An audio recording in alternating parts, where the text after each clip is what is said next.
नजर को बदलो नजारे बदल जाते हैं, सोच को बदलो सितारे बदल जाते हैं। कश्तियां बदलने की जरूरत नहीं, बस दिशा को बदले किनारे खुद ब खुद बदल जाते हैं। एक छोटा सा गांव था। गांव के कुछ दूरी पर एक कुआं था जहां गांव के सभी लोग जो है पानी भरने जाया करते थे। दोस्तों शाम का समय था, सभी पक्षी जो है अपने अपने घोंसले में जा रहे थे धीरे धीरे। तभी गांव की 4 औरत जो है उस कुएं में पानी भरने गई।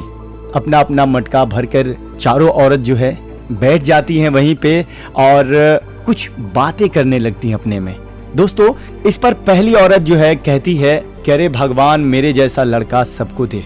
उसका कंठ इतना सुरीली है कि सब उसकी आवाज सुनकर मुग्ध हो जाते हैं। दोस्तों ये बात सुनते ही दूसरी औरत भी चुप रहने का नाम कहाँ लेती। दूसरी औरत भी बोल पड़ती है और कहती है कि मेरा लड़का इतना बलवान है कि सब उसे आज के युग का भीम कहते हैं। अब ये बात सुन के तीसरी औरत भी बोल पड़ती है, कहती है कि अरे मेरा लड़का एक बार जो पढ़ लेता है वो उसको उसी समय कंठ अस्त हो जाता है, यानी कि उसके मन में वो पाठ जो है बैठ जाता है। दोस्तों ये सब बात सुनकर चौथी औरत जो थी वहां पे वो कुछ नहीं बोलती है। इतने में दूसरी औरत कहती है कि अरे बहन आपका भी तो एक लड़का है ना, आप उसके बारे में कुछ क्यों नहीं बोलना चाहती हो। इस पर उसने कहा कि मैं क्या कहूँ, वो ना तो बलवान है और ना ही अच्छा गाता है।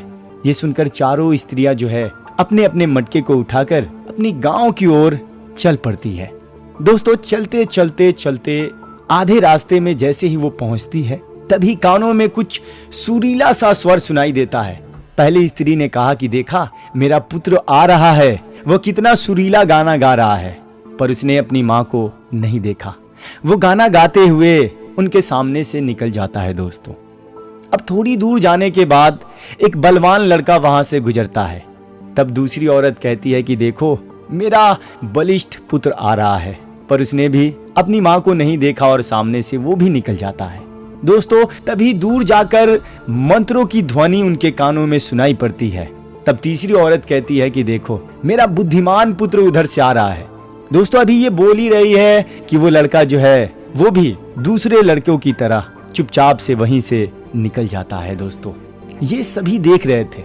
तभी जो है वहां से एक और लड़का निकलता है और वो लड़का चौथी स्त्री का पुत्र रहता है। दोस्तों वो आता है अपनी माता के पास और माता के सर पर जो पानी का घड़ा रहता है वो अपने सर पर लेकर वो अपनी घर की तरफ निकल पड़ता है। दोस्तों ये देख तीनों स्त्रियां जो है चकित रह जाती हैं, मानो उनको सांप सूंघ गया हो।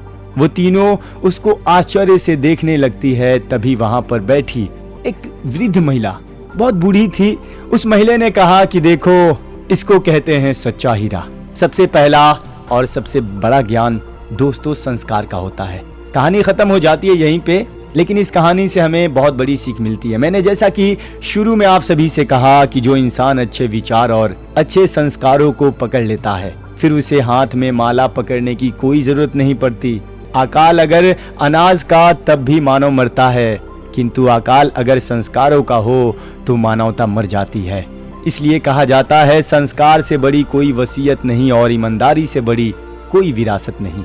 दोस्तों इस कहानी से हमें ये सीख मिलता है, कहा जाता है कि सबसे पहला और सबसे बड़ा ज्ञान संस्कार का होता है, जो किसी और से नहीं बल्कि स्वयं हमारे माता पिता से प्राप्त होता है।